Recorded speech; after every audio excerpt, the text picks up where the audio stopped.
For most of the last 20 years, if you wanted to move cargo into West Africa, Nigeria was not where the biggest ships went.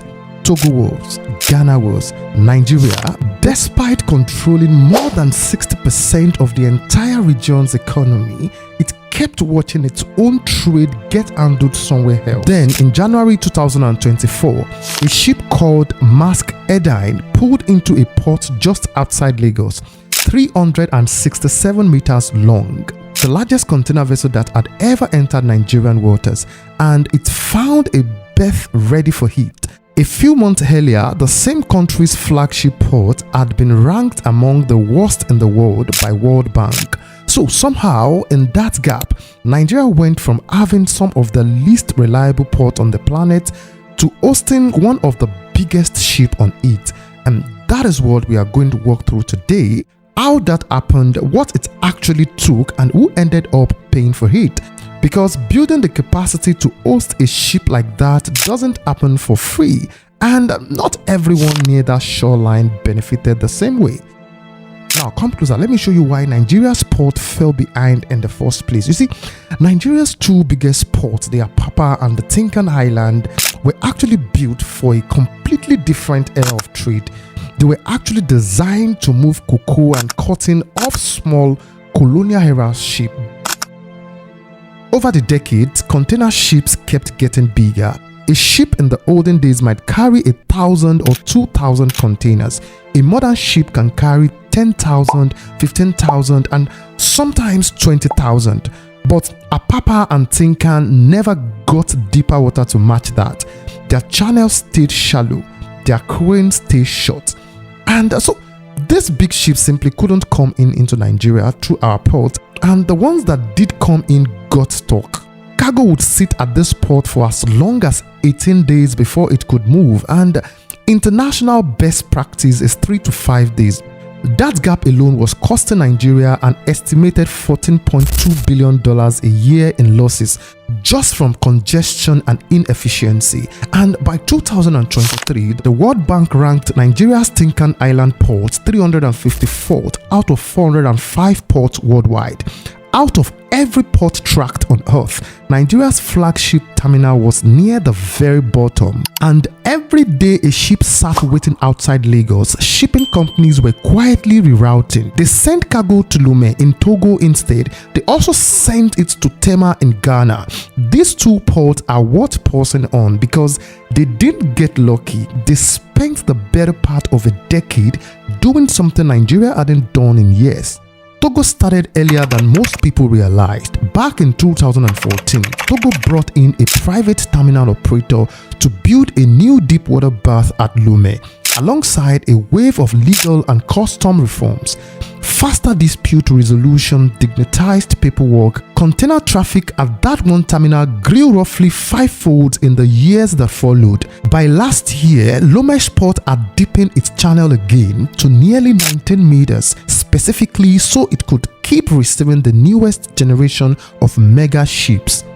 Ghana took a similar approach with Tema starting in 2016, a joint venture between Ghanaian government and two of the world's biggest terminal operators poured about $1 billion into a brand new deep water terminal there.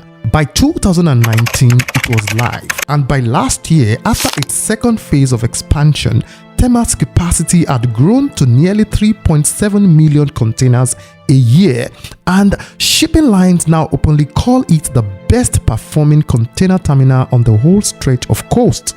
Neither of those countries has anywhere near Nigeria's population on its economy. What they had was a head start and the discipline to follow through on reforms that took years to pay off. Nigeria for a long time had neither. That is the contradiction I opened with. You see, the giant of the region was actually losing cargo to two much smaller neighbors, simply because they built the infrastructure and they streamlined the paperwork first. Now let's look at what finally broke that pattern in Nigeria. In 2020, construction started on something Nigeria had never had before, a deep sea port built from scratch east of Lagos in a place called Lekki. This wasn't a government renovation project. It was a $1.5 billion partnership with Chinese engineering capital and Singaporean investment sitting alongside the Nigerian government. The idea was so simple. If you dig the water deep enough and you build the cranes tall enough, the big ships will finally have somewhere to go. By April of 2023, Lekki Port was open, and it had 16 meters of draft, deep enough for the largest vessel afloat. It had cranes built specifically to reach across ships wider than anything Nigeria had ever handled. But the physical port was only half of what changed. A few months after Lekki opened, in August of 2023, the Nigerian government did something it had never done before either. It created an entire federal ministry just for this, the Ministry of Marine and Blue Economy, and put a former state governor named Adegboyega Oyitola in charge of it. And several dignitaries that have been here to celebrate with me. I feel challenged, actually. I feel challenged to be made a minister of the Federal Republic of Nigeria. Comes with it a lot of responsibility. I pray that God Almighty will see me through. I'm heading a brand new ministry, and I have to start from the scratch. And I believe I'll turn things around. The thinking behind this was straightforward. Nigeria has more than 850 kilometers of coastline and 10,000 kilometers of inland waterways, and almost none of it had ever been treated as a coordinated economic strategy. So the new ministry started stacking up reforms, a national policy for the blue economy, the country's first a financing agreement worth roughly £746 million to finally modernize Apapa and Tinkan Island themselves. New funding rules to help Nigerian shipping companies buy their own vessels instead of leasing everything from foreign lands. Within 2 years, the agencies under the ministry had gone from generating about 700 billion naira a year to more than 1.8 trillion naira a year. So, by the time the mask headwind actually arrived in January of 2024, it wasn't just that Nigeria had dug a deeper channel, it had also started for the first time treating its port as a single coordinated system instead of a scattering of neglected assets. By 2025, Lekki Port had done something nobody predicted this fast. It overtook every single legacy port in the country. Apapa, Tinkan, all of them. Lekki became Nigeria's busiest port by cargo volume, handling over 40% of the nation's total throughput. In the first quarter of 2026 alone, tonnage moving through Nigerian ports jumped nearly 20%, and the amount of cargo passing through Nigeria on its way to somewhere else in Africa, what is called transshipment, jumped 83%. That second number matters more than it sounds like it should. Transshipment cargo doesn't even belong to Nigeria. It's goods heading to other countries that are simply passing through it. When that figure jumps 83% in 3 months, it means shipping companies are starting to trust Nigeria's port system in a way they haven't in decades. So, on paper, it looks like a genuine turnaround story, a broken system fixed by an infrastructure bet and a new ministry willing to follow through it. But there's a piece of this most of the government press release leaves out. Nigeria still controls over 60% of West Africa's economy, and despite everything Lekki Port has achieved, Nigeria still only handles about 25% of the region's cargo traffic. The country with the biggest economy in the region is still only moving a quarter of its shipping. That gap tells you the transformation is real, but it's nowhere near finished. And that raises a bigger question, one that goes beyond Nigerian borders. Under a new continental trade agreement called AfCFTA, African countries are lowering trade barriers with each other. That means more goods will move between African countries than ever before. The countries with the fastest, most reliable ports are going to capture the new trade. The countries that don't modernize are going to lose it, the same way Nigeria lost cargo to Togo and Ghana for years.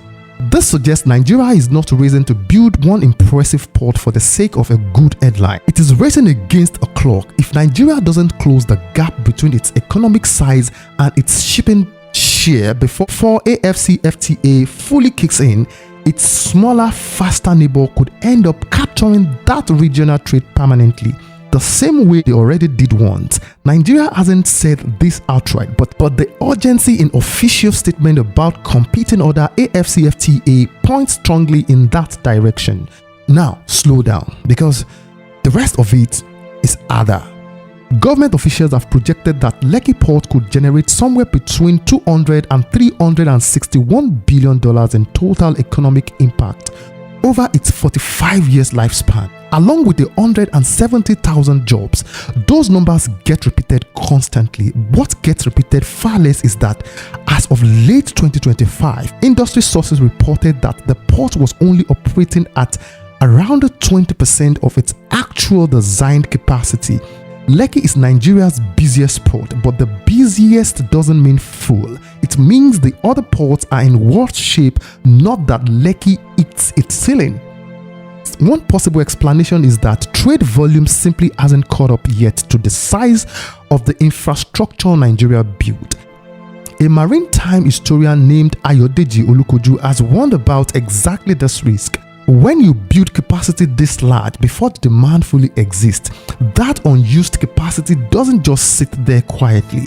Over time, it can turn into a financial burden, essentially unpaid debt on an investment that hasn't earned its keep yet. At the same time, users of the port describe a familiar problem resurfacing: complaints about unofficial levies, bottleneck inside the very clearance unit that were supposed to eliminate them. The infrastructure changed, the old habits around it haven't fully caught up. That is the financial side of the complication. There is a human side too, and it is the part of the story that rarely makes it into any government slide. Before Lekki Port existed, the land it sits on belonged to a string of small fishing villages along the coast. Communities names like Okunraye, Olomowewe, and Idasho had lived off these waters for generations. And when the port and the surrounding free trade zone were built, residents said they were promised compensation somewhere between 5 and 10 million naira for their homes. What many of them actually received was 20 to 30,000 naira handed over in envelopes, with officials telling them to accept whatever the government could afford.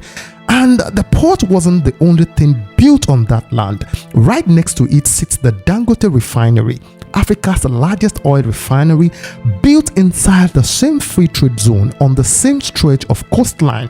For many of these same communities, residents there describe a similar pattern playing out twice over.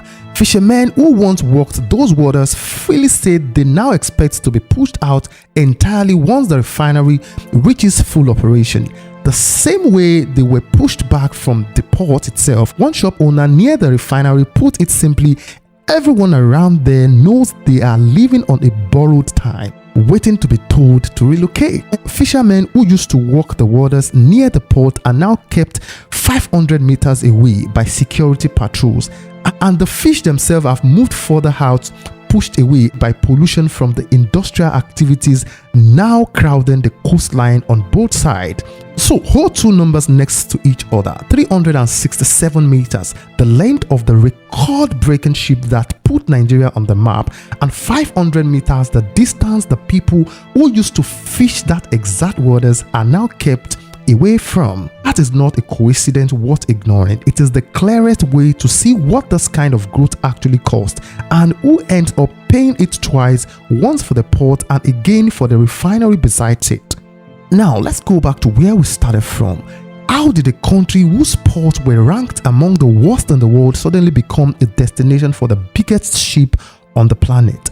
The honest answer is that Nigeria didn't fix its old port. It built a new one almost from scratch, funded largely by foreign capitals, backed it with a brand new federal ministry willing to push reforms through, and let that new port sit right next to the broken ones it was designed to bypass.